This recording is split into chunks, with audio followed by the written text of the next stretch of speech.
Okay. Now that Rivers is sort of out of the playoff race, I think you can look back at his career. Of these three guys that were drafted in 2004, I believe, Eli, Ben, and Rivers, how many make the Hall of Fame? Ben does, Eli does. Philip Rivers might, as just sort of accumulating big numbers, but I don't know.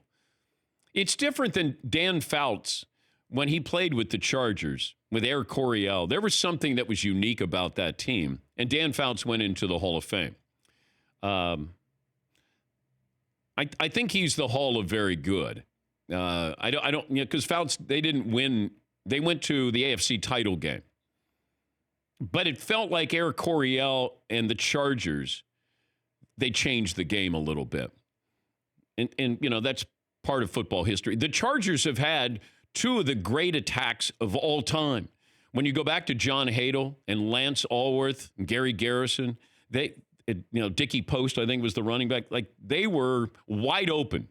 They had a spread offense, basically. And then you had Dan Fouts' Chargers with Eric Coryell. And you had, J.J. Jefferson. You had Charlie Joyner. Kellen Winslow. You throw in Chuck Muncie in there.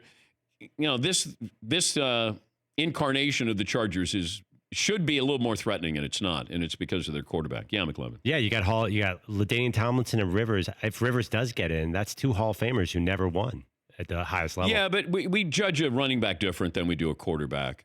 LaDainian Tomlinson, those numbers, that's crazy impressive. Quarterbacks, we look at the bottom line. Like, did you win playoff games? Did you win Super Bowls? What kind of numbers did you put up? And he hasn't produced that. I don't know if he's just an older Matthew Stafford. Maybe that's what Philip Rivers is, and is Matthew Stafford in line for, being a Hall of Famer. I think Matt Ryan has a better chance because he went to a Super Bowl and he won an MVP. Yeah, Paulie.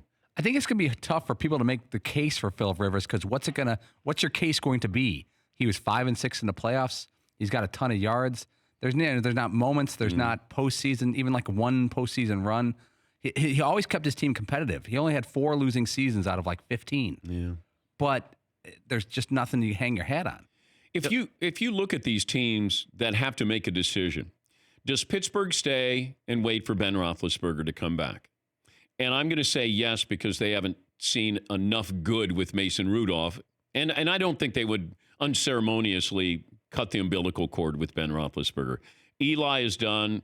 Marcus Mariota feels like he's done. Jameis Winston, it still feels like he's done. Cam Newton feels like he's done. Philip Rivers feels like he's done. And even Tom Brady. Yeah, I know he once played at 47. He's not playing until he's 47. Not playing until he's 45. For more Dan Patrick Show, tune into Audience Channel 239 on DirecTV. Stream for free on BR Live or download the Dan Patrick Show app.